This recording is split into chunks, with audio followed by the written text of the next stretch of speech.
अस्सलामु अलैकुम वरहमतुल्लाहि वबरकातुहू। अज साडे इलाके दे अंदर नवांकोट दे अंदर बहुत ही इंतहाई अफसोसनाक खबर जनाब मोहतरम मुहम्मद सईद साहिब अल मशहूर नलकियां वाले भाई मुहम्मद अब्दुल रहमान बग्गू उन्हां दे वालिद गिरामी दा इंतकाल हो गया। नमाज़े जनाजा दे अंदर बहुत ज़्यादा आवाम की शिरकत, जिहड़े मुहिब्बीन उन्हां दे नाल प्यार करन वाले, उन्हां दे नाल मुहब्बत करन वाले जिन्हियां ने नमाज जनाजा पढ़िया, अल्लाह ताला सब दी हाज़री कबूल फरमाए।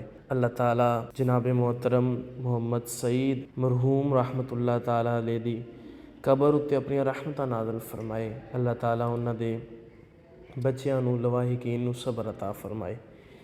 मैं जो वीडियो बना रहा सी, मैनू बजुर्ग फरमा रहे सन अब्बू जान कि बेटा इस दे पिछे बाप दी शान पढ़नी है। बाप दी शान पढ़ना दो शेरां दे अंदर बहुत मुश्किल है, क्योंकि हुजूर अलैहिस्सलाम ने इरशाद फरमाया कि बाप जन्नत दा दरवाज़ा है। अल्लाह ताला इन्हां दे वालिद गिरामी नूं हुजूर अलैहिस्सलाम दी शफाअत नसीब फरमाए। आमीन। मैं दो अशार पढ़ना, समात फरमाओ। वखरे जग तो रुतबे अज़मत वखरी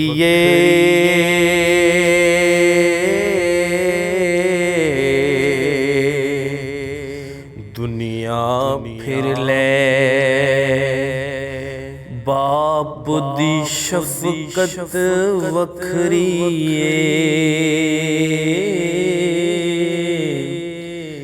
दुनिया फिर ले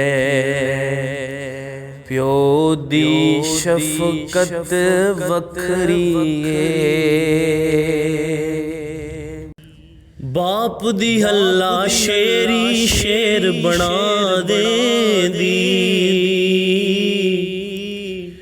कंड ते थापी मार दलेर बना देंदी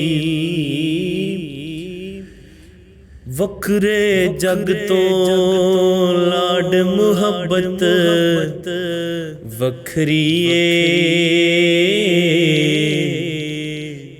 दुनिया फिर ले बाप दी शफकत वखरी।